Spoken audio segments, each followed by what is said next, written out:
person might say, oh, good to know, thanks. So this is just a really quick reaction that we use all of the time in English. The next phrase is, that explains a lot.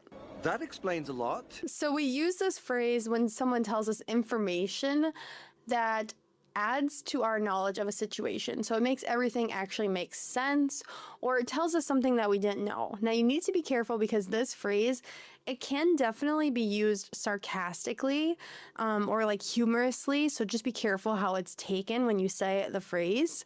So maybe you have a friend and their teenager is acting really cranky. Like they're just giving a lot of attitude, they're being rude, and the parent says, hey, I'm sorry, they were up super late playing video games. You say, that makes a lot of sense. So you're kind of humorously saying like, yes, it makes sense that they're acting cranky, or it makes sense that they're a teenager staying up playing a lot of video games, but you're saying, oh, of course, that makes sense.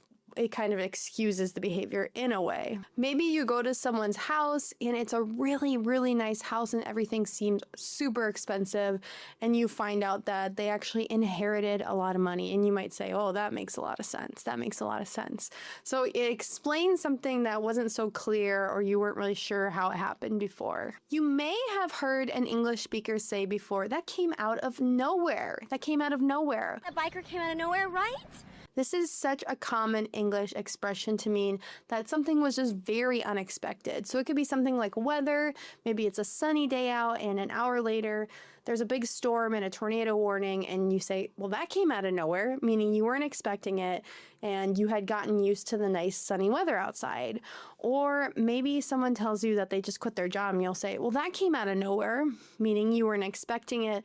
The person had liked their job before, they had never complained about it. So that's when we use this phrase, that came out of nowhere. It means we were completely blindsided or we did not expect something. Another phrase that we can use when talking about more serious, unexpected, or surprising information is, I'm going to wrap my head around it, or I'm trying to wrap my head around it. I'm still wrapping my head around that. This means you're trying to process your emotions and really understand it. Maybe someone in your family is sick and they get a diagnosis of cancer or something else very bad and unexpected.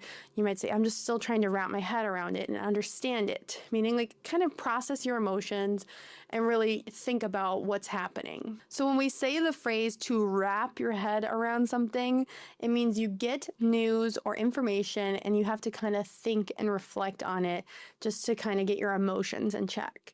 Maybe your best friend tells you that they're going to move out of the country. You'll say, it's going to take me a while to wrap my head around this. I'm going to miss you so much. So I need to think about this and process my emotions. Here are some more just everyday life English phrases. Maybe you're talking about stress or just the everyday tasks. The